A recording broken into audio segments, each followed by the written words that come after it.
Good day, y'all. Now, hey, I'm just gonna do this because I've already been outed, and this was amazing. You actually had to be there, witness it, to believe it. I'm gonna be paraphrasing this, but this will be a continuation of my Patriarchy tales, and I'm just gonna do this because it has to be said. This will probably mean I will be banned. I suspect in a week from now, I will be banned from this business establishment, even though all I did was talk. I wasn't behaving in a disruptive manner. I was just simply talking to two nice feminist women. But simply trying to get them to reason with me about certain issues led one of these feminist women to say, even though this debate's getting kind of heated, I would really like to continue it. And she gave me her number. So it wasn't getting heated. I had my man reason, my man calm down, my man mind turned on. And so here we go.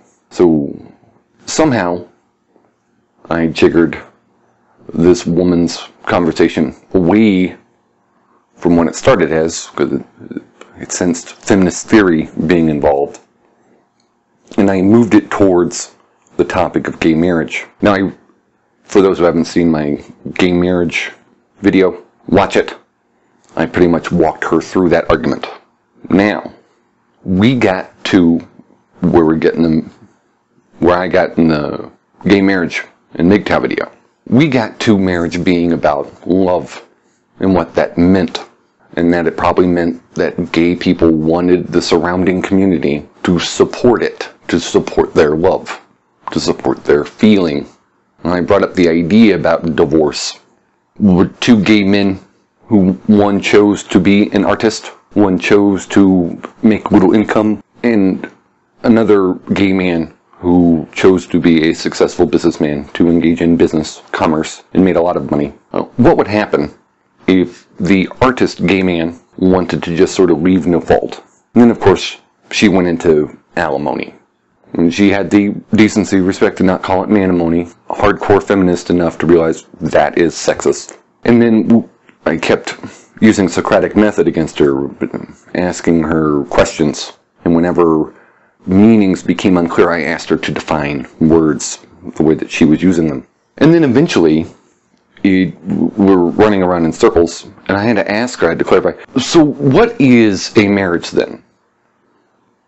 What is a marriage?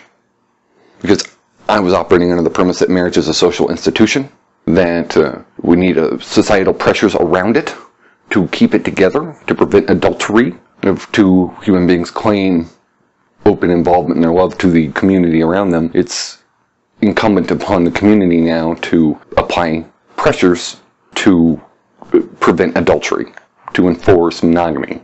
And she brought up, somehow we brought up the stoning of adulterers in the Bible. And I said, yes, that's an example of the society around the marriage helping to enforce and support monogamy.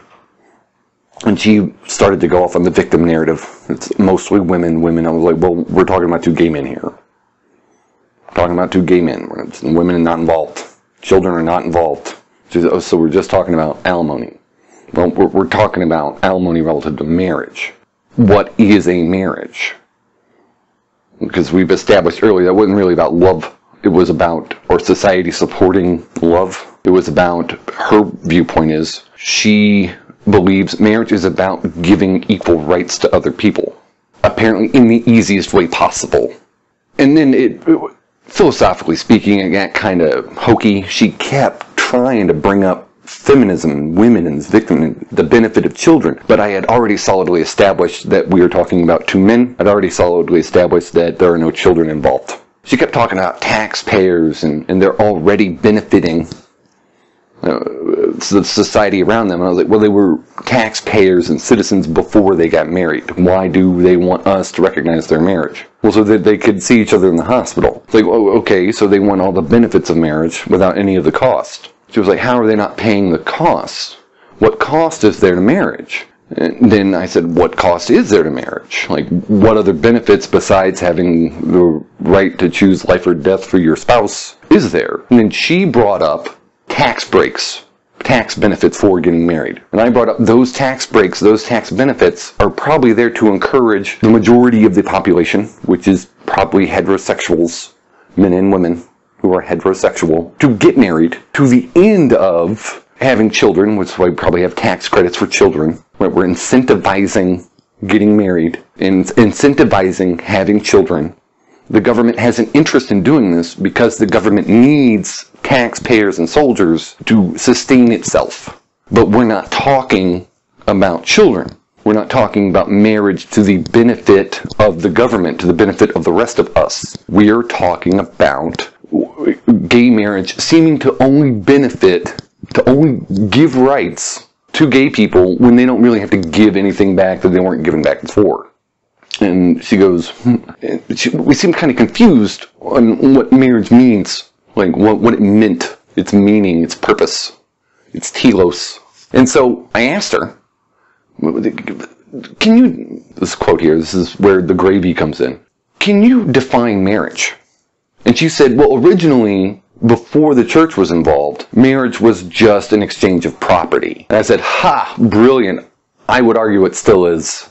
Yes, brilliant gentlemen, out of the mouths of feminists, marriage originally, and we should argue still is, simply an exchange of property. Now, this is where she checked out.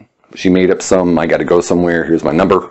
And then I sat down for a while and thought about it.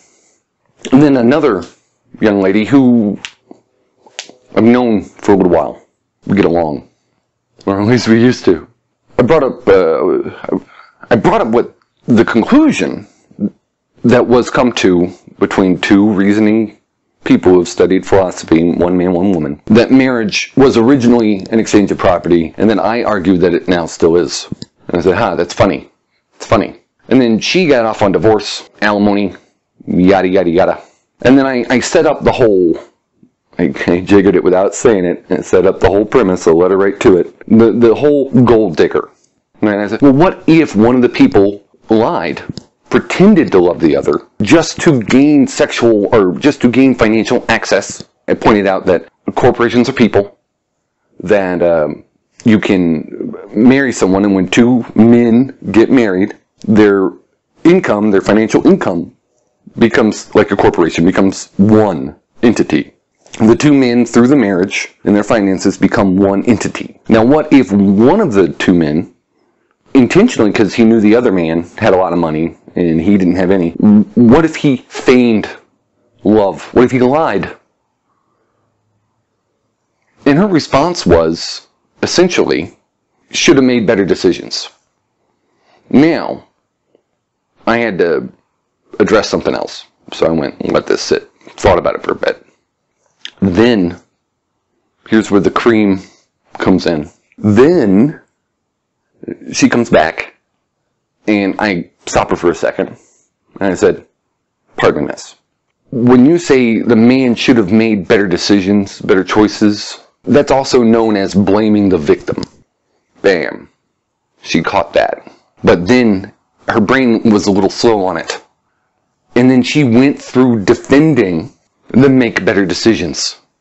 And this is what I'm paraphrasing, but it is exactly the Thunderfoot argument that Rebecca Watson has so much problem with. And since I'm doing a treatment on Rebecca Watson, this oddly fits in. She fits into this. So, this woman goes through, well, he should have been more careful with who he associated with. He should have been screened the person more carefully. I mean, if you're going to enter into something like a marriage, which is very serious and supposed to be, by theory, lifelong commitment, it's a very serious commitment, you should be very serious and very selective and very picky about who you associate with. And ultimately, she lined out the argument, the exact argument, practically, that Thunderfoot gives to Rebecca Watson. The advice that Thunderfoot gives to avoid rape, which Rebecca Watson says doesn't excuse the rape, was the exact same argument structure, almost section for section, like equation to equation, that this feminist was using to blame the male victim for the financial rape. that just happened because he got duped by a lying, manipulative, sociopathic woman, or in this case, man, spouse. And I smiled at her in the middle of why she was making this argument, because it was exactly the same argument Thunderfoot made, that Rebecca Watson lost her wig over, pooped her pants, and everyone erupts over, blaming the victim. It was the exact same argument Thunderfoot gave Rebecca Watson. And I smiled at the lady, and I said, quote, "Now you're thinking. Now, remember that argument structure, young lady, that you just used when addressing another issue." I didn't want to say the word, because that would have got me banned. You can't say certain words in polite society, especially around women. And I said, "Thank you for your time, young lady." And I started smiling. I started getting ready to leave. And this was the beautiful moment. This beautiful young woman, this beautiful young liberal feminist hippie chick with a great figure was walking away, hips swaying, and I was about to get up, and I was smiling. And I looked at her one last time, and she stopped. She looked over her right shoulder and looked at me dead in the eyes with some sort of hate. She just realized, it took her about 45 seconds to realize what I just did. But when she realized it, she looked at me with just the most beautiful hate. And I smiled back at her and gave her a little wink. And I got up and left. So yes, gentlemen, yes, you should have seen it. It was beautiful and glorious. And to Rebecca Watson, yes, Miss Watson, to feminism, I am worse than rape threats.